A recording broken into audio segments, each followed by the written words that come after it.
Welcome to this explainer. Today, we're completely bypassing those standard surface-level chapter summaries.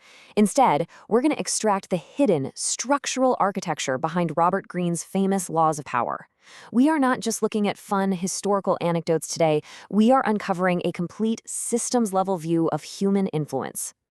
Okay, let's just dive right into this by challenging a really core assumption about how the world supposedly rewards fairness and hard work. We all know someone who is fiercely dedicated, perfectly honest, and works crazy hard, right? Yet they're constantly passed over for promotions or sidelined during major decisions. Meanwhile, other people just seem to effortlessly glide right to the top. So, what exactly is the underlying mechanism that the hard workers are completely missing? Well, the source text reveals something fascinating. Those who claim to just opt out of office politics or power games, they're often playing a deeply deceptive game of moral superiority. They're basically throwing dust in our eyes to hide their own manipulation. They demand perfect equality, or they weaponize radical honesty as a sneaky form of coercion. On the flip side, the perfect courtier understands that power is a system. They accept the game, they master their own emotions, and they use indirection to ultimately become a vital source of pleasure and necessity to everyone around them. And this all points back to one fundamental, underlying truth: life is a giant, scheming court. Simply trying to opt out of it just leaves you powerless and miserable. You have to learn to play the role. This court is everywhere.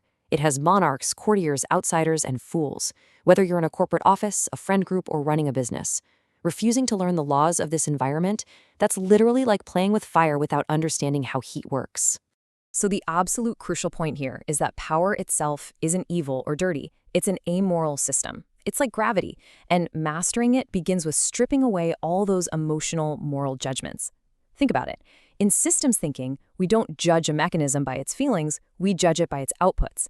And the exact same goes for human interaction. This framework requires you to evaluate your opponents not by what they claim their noble intentions are, but strictly by the tangible, real-world effects of their actions.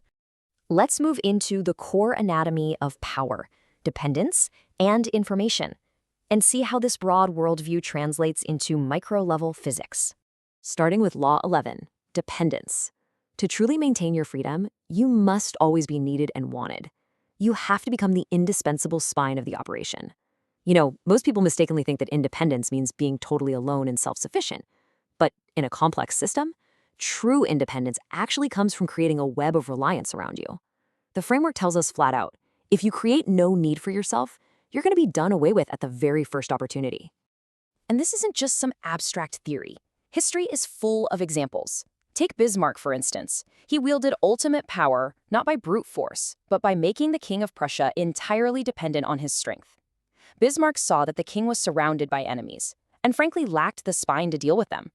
By stepping in and becoming the indispensable enforcer, Bismarck essentially controlled the king. The master ended up dancing to the servant's tune purely because the cost of replacing him was just way too high.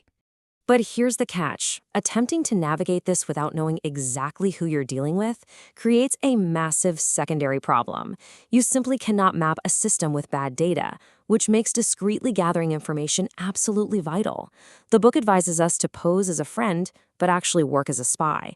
Treat every single polite social encounter as a golden opportunity to ask indirect questions, probe the armor of your peers, and uncover their hidden insecurities and future plans. All right, moving on to defense and strategic maneuvering. Let's look at how we transition these core concepts into hard operational rules. Think about Law 22. When you find yourself in a noticeably weaker position, do not fight for honor. Instead, use this specific framework to magically transform that weakness into a tactical advantage. The standard knee-jerk response to aggression is to just fight back, right? But if you lack the resources, you're just going to get crushed. By surrendering first, you completely rob the aggressor of the satisfaction of a glorious victory. And more importantly, you buy yourself the single most valuable resource in any system: time. Time to observe, time to recover, and plenty of time for your opponent to make a fatal mistake. And rather than flitting around from one shallow project to another, you absolutely must consolidate your efforts. Find that one key patron or strength that will actually elevate you. The source uses the unbelievable example of the Rothschild banking family. While other dynasties scattered and diluted their wealth during the chaos of the 19th century, the Rothschilds maintained a tight-knit, fiercely concentrated internal structure. In the physics of power, a single focused laser beam cuts right through steel, while a scattered light bulb barely even warms up a room.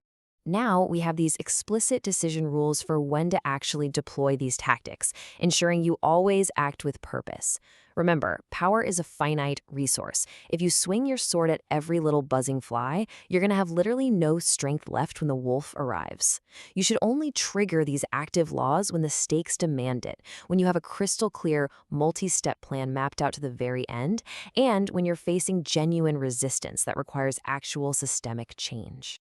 Conversely, and this is the deeper principle most people entirely miss, you need to know when restraint is your absolute strongest weapon, particularly when you're feeling driven by emotion rather than strategy.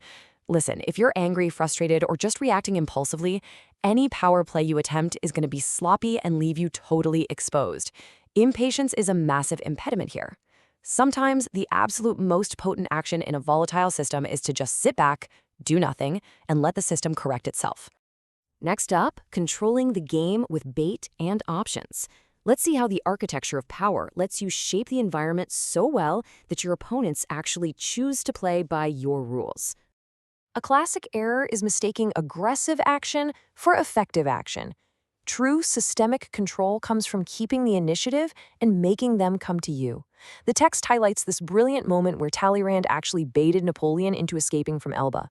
Napoleon genuinely thought he was taking bold, aggressive action, but he was literally walking right into Talleyrand's perfectly laid trap, leading to his final ruin. When you force others to abandon their own plans and react to yours, you are the one pulling the strings. And that leads to controlling the options, Law 31. By limiting the menu of choices to just A or B and making sure both benefit you, you completely guide their fate without ever looking like a tyrant. This is the ultimate structural advantage. People are completely obsessed with the illusion of freedom.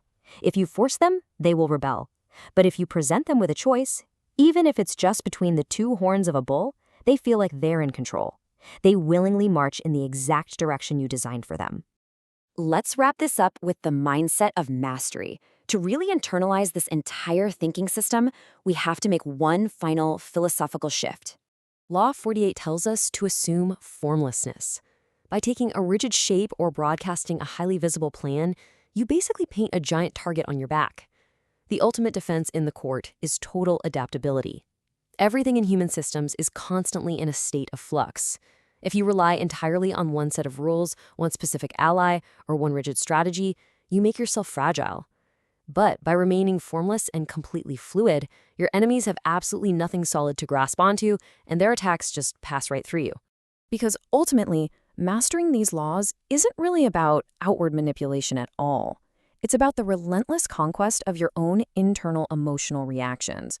You could memorize all 48 laws perfectly, but if you can't control your anger, your vanity, or your fear, you're going to be played like a pawn by someone who can. The true foundation of all power is internal self-mastery. Without it, the entire system just collapses. So now that you've seen the invisible forces at play, the only question left is how you're going to choose to navigate the court tomorrow.